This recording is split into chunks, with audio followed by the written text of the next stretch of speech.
हरिओम. योगदास श्री जयगणेश जोशी यांनी निरूपण केलेले निर्वाण उपनिषद मंत्र क्रमांक 59. परात्पर संयोग हा तारकोपदेश.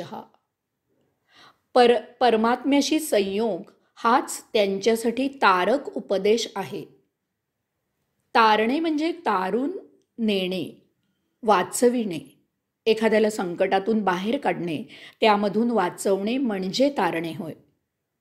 परंतु येथे केवळ तात्पुरता उपाय अपेक्षित नाही, तर त्या संकटातून कायमकरता मुक्त करणे अपेक्षित आहे. असे संकट पुन्हा उद्भवणार नाही असा उपाय करणे अपेक्षित आहे. मानव भौतिक भवसागरात गटांगळ्या खात असतो, अयोगिक वर्तन करून भोग निर्माण करत असतो, गतसंचित भोगात सतत भर घालत असतो. त्यामुळे त्या भोगमायेत सतत रुतलेला असतो. यामधून त्याची कधीही मुक्ती होत नाही. जन्मोजन्मी तो हेच करत असतो. त्याला यामधून बाहेर काढणे, त्याला गतसंचितामधून मुक्त करणे आणि सद्यजन्मी त्याच्या हातून भोग निर्माण होऊ न देणे म्हणजे त्याला भौतिक संकटातून तारणे, मुक्त करणे होय. या योगे तो साक्षात्कारित होतो, सायुज्य मुक्त होतो. त्याचे जन्ममरणाचे फेरे संपुष्टात येतात. निर्वाण योगी भवसागरातून पार झालेला असतो. आता त्याला या भवसागरात पुन्हा उडी घ्यायची नसते. आता पुन्हा माघारी यायचे नसते. त्याला आता पुन्हा या भोगमाये रुतायचे नसते. यासाठी त्याला आता असा काही उपाय करायचा असतो की तो आता पुन्हा भोग प्रवृत्त होणार नाही. संपुष्टात आलेले संचित भोग आता पुन्हा निर्माण होणार नाहीत. यासाठी ऋषी सांगत आहेत की निर्वाण योग्याला परमात्म्याशी संयोग हाच तारक उपदेश आहे. कारण एकदा का आत्मयोग जुळून आला की योगी सायुज्य मुक्त होतो. त्याच्यातील भोग निर्माण करण्याचे भोगबीज जळून खाक होते, नष्ट होते. त्या भोगबीजाची राख होते. परमात्म्याशी संयोग झालेल्या योग्याची भोग निर्माण करण्याची क्षमता शिल्लक राहत नाही. त्याला जळी स्थळी काष्टी पाषाणी चराचर सृष्टीमध्ये परमात्म्याचेच दर्शन होत असते. उठता बसता खाता पिता निसता त्याला परमात्म्याचेच स्मरण असते. भोग असलाच तर परमात्म्याचाच भोग असतो. तो तर परमात्म्याचा संयोग असतो. बाकी सर्व काही रीते होते, शून्य होते. या शून्यातूनच पूर्णत्व प्राप्त होते. या योगे पुन्हा भौतिक संसाराकडे जाणे होत नाही. आता विश्वाचा संसार सुरू होतो. हे विश्वची माझे घर अशी भावना होते. तेच जीवन होते. पुढचा मंत्र, मंत्र क्रमांक 60. अद्वैत सदानंदो देवता नियमः. अद्वैत सदा सर्वदा आनंद हाच सदैव नियम आहे. यम म्हणजे धर्म.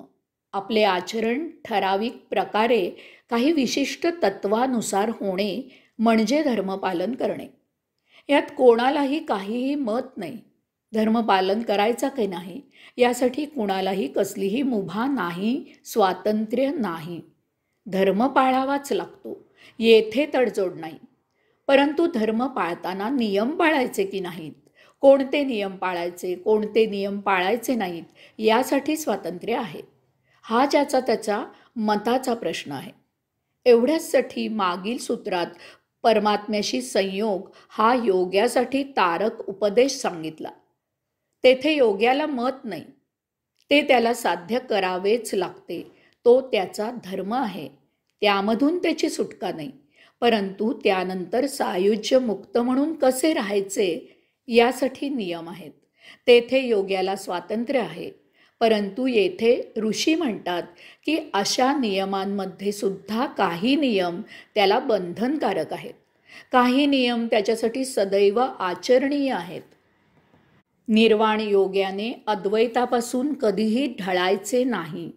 तो भौतिक वस्तू जगताचा डोंगर पार करून आलेला आहे. आता त्याला पुन्हा द्वैतात जायचं नाही. त्याने सर्वांमध्ये तेच ते एकमेव आत्मतत्व जाणलेले आहे. आता येथे दोन नाहीतच. येथे एकमेव परमात्मा आणि परमात्माच आहे. अद्वैत त्याच्यासाठी सदैव नियम आहे. हा यम न सांगता नियम सांगितलेला आहे. कारण त्याने द्वैतापासून पळून जाणे अपेक्षित नाही. द्वैतात राहूनही त्याने अद्वैताचा नियम सदैव पाळायचा आहे. वस्तू जगतात समाजात राहायचे आहे आणि तरीही अद्वैत सोडायचे नाही. अद्वैत हा नियम त्याने सदैव पाळावा अशी अपेक्षा आहे. निर्वाण योग्याने जीवनाला सदा साक्षी राहायचे आहे. त्याने कधीही साक्षीत्व सोडायचे नाही. त्या योगे तो कैवल्यानंदी जीवन जगू लागेल. सदानंदी हा त्याच्यासाठी सतत पाळायचा नियम आहे. यापासून त्याची सुटका नाही. जे आहे तेच आपल्यासाठी योग्य आहे. अन्य काही असणे म्हणजे आपले साक्षीत्व विचलित होण्यासाठी आहे.